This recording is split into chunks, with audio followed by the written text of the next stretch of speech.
everyone, welcome back to my channel. If you're new here, my name is Mon. I am Portuguese, but I am currently living in Norway, in Oslo to be more specific.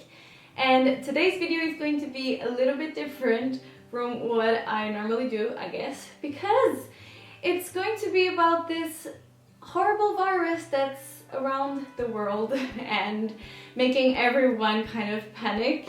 I wasn't going to film this video, but I had so many of you sending me messages with questions about this. How is the situation in Norway? What is happening here and what have changed in my life since this whole thing started? So I decided to just make a video and talk a little bit about that. I just wanted to say that I'm not like an expert in this kind of subject, if you know what I mean. So I'm just going to speak a little bit about what's happening in my life, how this all started and things like that. Okay, so the COVID-19, or most known as the coronavirus, is quite a big thing in Norway right now. I think Norway is one of the most affected countries if you compare to how many inhabitants we have here, which are not so many. So we have quite a lot of cases here in Norway. So far we have around 1,300 cases going up and 3 dead. I'm just going to start from the beginning, and this was last week, I guess. We started to be quite aware that the numbers of people infected were going up quite fast. And of course it was worrying us, so we were always looking at the numbers, see if it kept growing so much, and it kind of did, but no one was really talking about it. They were telling us to be careful, wash our hands, you know, hygiene, stuff like that, but no one, I didn't feel that people were really worried about it. So we kind of waited to see what happened. And at this point we had a trip planned to Tromsø, which is a very famous and touristic city in the north of Norway. And this was planned for quite a long time now because it's part of some partnerships I had there with my channel. So it was actually my first partnerships regarding traveling and my channel. So I was very excited for the trip, of course, and Tromsø is amazing and we have never been there before, so we decided to go. We arrived to the airport, we were very careful, always washing our hands, always careful, and the airport was mostly empty, to be honest. You see some people from Asia wearing the masks, but besides that no one was wearing masks, nothing was really happening.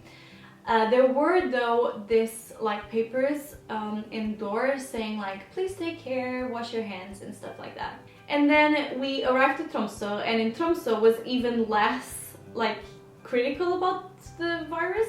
No one was talking about it, everyone was just living their normal lives, so everything looked quite normal. We were of course being careful, but we weren't very worried about the situation. And all of this was on Wednesday when we arrived. Then on Thursday afternoon, we went back to our room and we realized that that day the cases in Norway were just there was a huge spike and so many more people were infected with the virus. And then the Norwegian government went to every TV, newspaper, everywhere, and just said to everyone that this was a serious thing in Norway and we needed to take some actions. So they decided to close schools, restaurants, bars, any events, and also they decided to close the borders of Norway. So anyone who wanted to enter or live Norway to go travel to somewhere was going to have serious problems, especially if you wanted to come here as a tourist. Because if you live in Norway, if you're a resident here, then of course they would let you come to your own country, but so many flights were being cancelled. So anyhow, it would be difficult, you know. They also told people that have the opportunity to work from home to do that, to just like stay at home, work from home, and wait until this calms down. After all this, after the government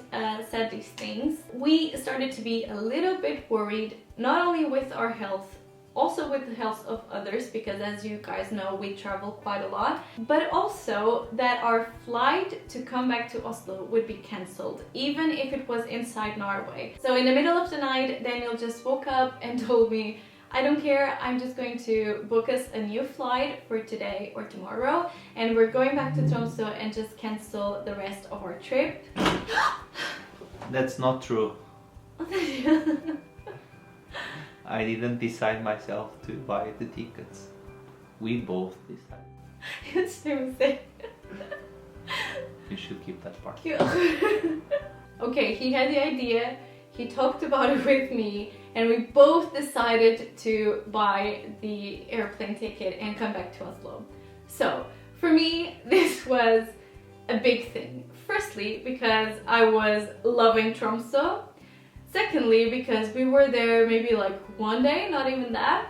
And third, because I had all these partnerships with all of these people already booked, planned, and I was very afraid of just like having to cancel everything, just having to tell people that I couldn't go anymore. I only chose specific companies that had like offers of things that we always wanted to do, you know, and that I'm pretty sure you guys would have loved to see. So it was very emotional for me. I agreed that it was the best thing to do, but in the other side, it was very, very sad.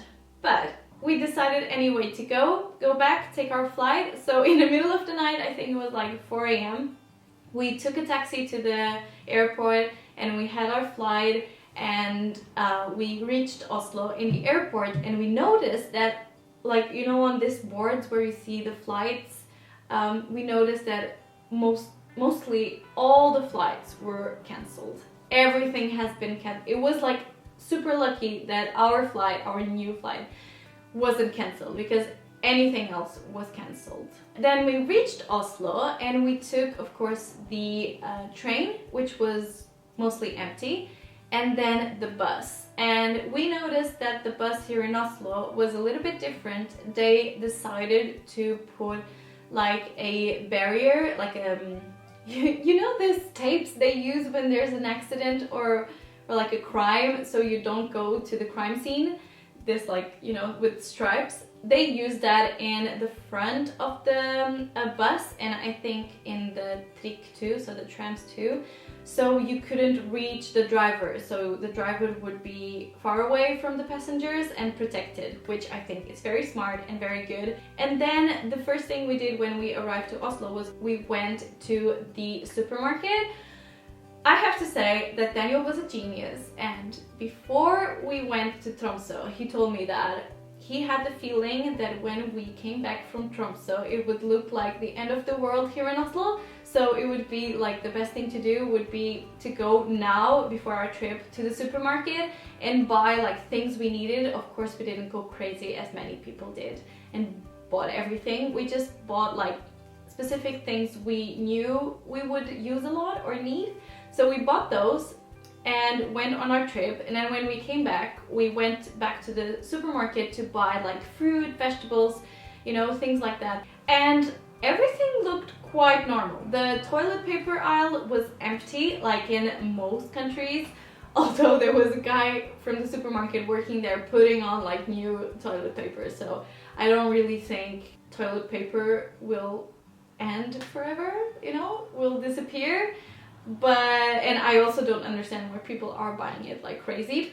But in Norway, there's toilet paper, and the only thing I noticed, it was like actually empty and a bit scary, was the flour. Like the flour section in the supermarket was completely empty. I guess Norwegians really like to bake in this kind of situation. I don't know. Then we came back home and agreed that we were going to stay at home for at least until the 26th, because that was the date that like the Norwegian government said that everyone should stay at home and the stores and etc. should be closed. So until the 26th we would be at home. Be careful, do not leave, for our sake and also other people's sake. So that's what we are doing now. Me and Daniel, we are lucky enough to be able to work from home. So we have our own little office now in the living room and we have been working from home. But I have the feeling that a lot of Norwegians, at least in Oslo, are not taking this as serious as they should. Like, we can see, we live quite close to like a park, and we can see people in the park like in big groups, you know, just enjoying the sun, because it has been quite sunny days now in Oslo. So we can see that, and also we know a lot of people are still working at the offices when they can work from home. So I don't know, I feel a little bit unsure about this. I feel like that Norwegians know what's happening. They are being careful in a way, but they are not being like super, like they're not working in a community in a way that they all staying at home. I see that in Portugal, that people are all taking this very seriously, especially younger people, I guess. Another question I had is about like pharmacies. How are they working? I would say that everything is working. Like supermarkets are working, pharmacies are working, the doctors are kind of working for more serious patients that like are really sick. The only thing in pharmacies is that at the door they have this big sign saying there's like, we're out of hand sanitizer, because I guess everyone was buying hand sanitizer in like big quantities. So pharmacies have the sign at the door, so like, don't come in if you want to buy hand sanitizer because it's out, like we don't have any. By the way, washing your hands with soap is much better than using hand sanitizer. So if you have to choose from one or the other, just always choose the soap and warm water. Norway now is only testing people that are having very serious symptoms, but if you are just a little bit, you're unsure if you have it or not, maybe you think you do but you don't have like very serious symptoms, then they won't test you, because they are trying to have enough tests for everyone, and also the disease can affect many people and not be super serious, you know. You can just like stay at home and try to get yourself healthy again and it will go away, while in other people it gets much serious. So they are giving priority to this like more serious cases. And that's it, we have been staying at home. I hope you have too. It seems that in the last 2 days it has been improving a little bit. I'm not sure, maybe not. I really hope this gets better soon. By the way, I forgot to mention, but our flight that was supposed to be yesterday, the one we didn't take, that one that we were afraid of being cancelled, was in fact cancelled. So it was a good thing that we traveled earlier than planned. I hope you guys have enjoyed this video, that this has answered some of your questions. And again, I'm not like an expert in this. I really don't want to give advice. So the only advice for me to you is for you to stay at home, be safe, be careful, think about everyone else, not only about yourself, and just keep reading the health websites. In Norway, I know Health Norge has been sharing a lot of things, and also the WHO Association, of course. So just be safe and stay at home. And I really hope you guys have a very nice week. Bye!